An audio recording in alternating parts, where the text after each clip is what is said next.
freetalklive.com.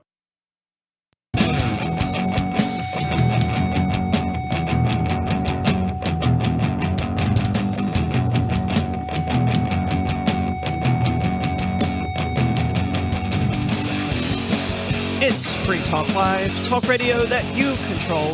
603-283-6160. That's the call-in line. You can call in, take control of the airwaves, and talk about anything that's on your mind. That's 603-283-6160. And I was here just sitting out in my car listening to Godsmack in This Moment and stuff while I couldn't talk to what is basically my best freaking friend. Isn't that just... It's so ridiculous. So ridiculous that you can't talk to the dude. Godsmack, huh? I was listening to Hatebreed on the way over. Nice. Cranking The Rise of Brutality. Well, Godsmack has a new album. Well, not new. Their latest album is When Legends Rise, and it's so different from all of their previous stuff that it's taken me a very long time to like fill it out. Interesting, because like I always was under the impression that they were picking up right around where Alice in Chains left off, but like a bit heavier, right? They had that dual harmony thing going on that Alice in Chains had going on before, you know, what's his name offed himself or whatever. Oh, they're very heavily influenced by Alice in Chains. Oh yeah, influenced, yeah, but I've never made that connection. But I haven't. I'm a huge Alice in Chains. Isn't Godsmack the name of an Alice in Chains song? It is, as a matter of fact. Yes. Yeah. Well, that makes sense. Well, phew, all right. I never connected those dots. Yeah. So yeah, their new album, man, it's weird, but they've always just been one thing I like about Godsmack is that I can respect them because they've always just been straight hard rock. Yep. No BS, none of that weird Saint Anger Metallica stuff, none of that weird. They don't want the trash can snare. Yeah, and that stupid acoustic album they did, I just brushed that aside. Okay, everyone does this stupid unplugged thing at least once, but for the most part, they've just been a straight up rock band. I was talking recently, and I might have even mentioned it on air. There's a Kiss song from 1978. I think it's off the Dynasty record. Ace Frehley sings the song, wrote the song, and the song is called 2000 Man. Now, I was born in 72, so in probably like 78 to 80, I'm listening to this song. And this song, Ace Frehley, as far as Kiss is concerned, is supposed to be the spaceman. And so he's from the future. And this song is, don't you know I'm a 2000 man and my kids, they don't understand me, because he's from the future, right?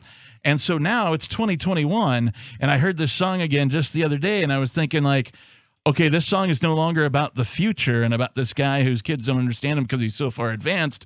It's now the opposite of that. This song is now about how he's a 2000 man, which was 21 years ago, and his kids don't understand him because his kids are the new ones now, right? So this song has changed its meaning over the course of the turn of the century just by calling itself 2000 Man.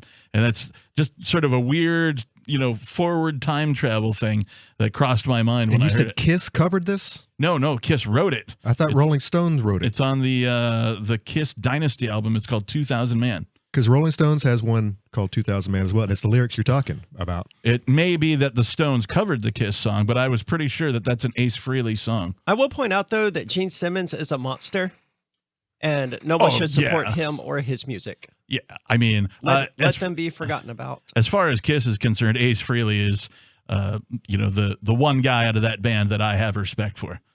I don't know that much about them. I just know that Gene Simmons is all about intellectual property and protecting intellectual property. And I'm just like, dude, you're an artist. Your job is to make art. Even worse than Metallica? He's definitely the merch man. No one is worse than Metallica, dude. No, Kiss is worse than Metallica. Metallica is responsible for the death of Napster. Yep.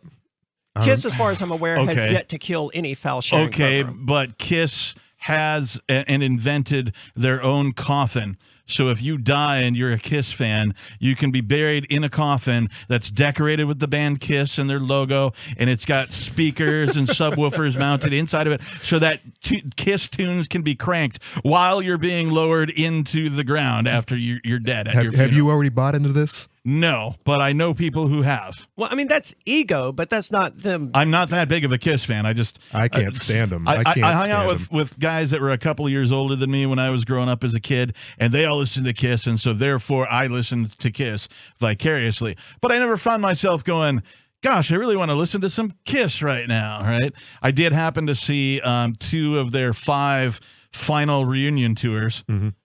Why? Somebody bought me a ticket.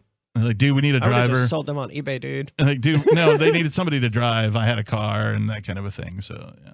On the subject of music, though, I plan to be releasing a song on May the 1st called Apostasy. It's going to be interesting. And how are you releasing it?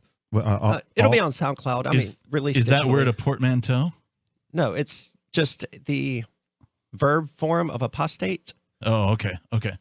I thought it was like maybe apostle and ecstasy or something, but I don't know. No, that would be cool, though. You know, But no, it's all about the religion of the state and the idea of, burning the temple down. nice. When's So- that coming out? May the 1st, hopefully. Okay. Killer. Cool. So that'll be fun.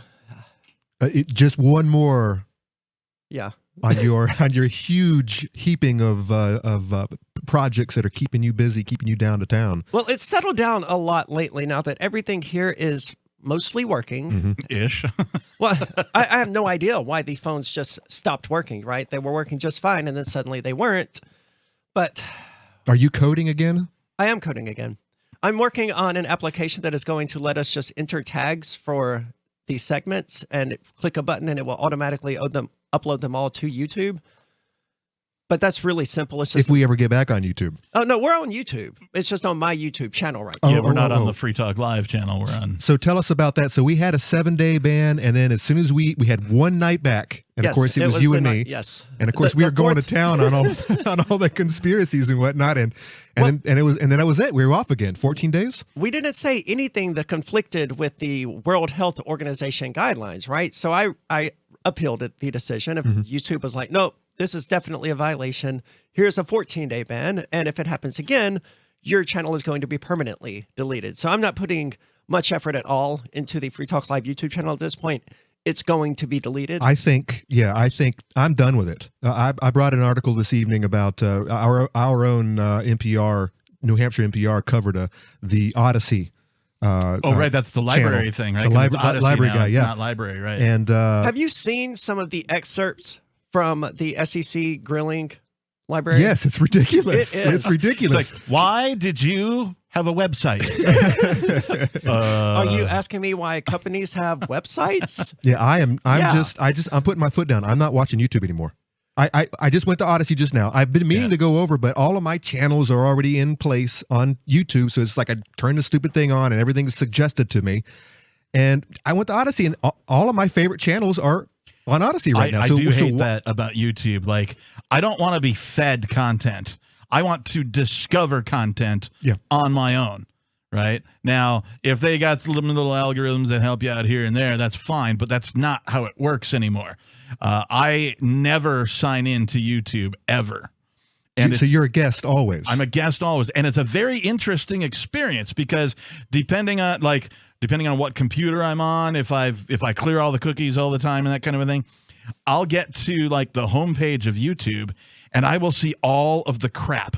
Right now, back when YouTube was cool, you used to see like, somebody playing with their cat or, some sort of like a homemade video by an actual person that was doing something funny, right? It was kind of like America's Funniest Home Videos and that kind of a thing.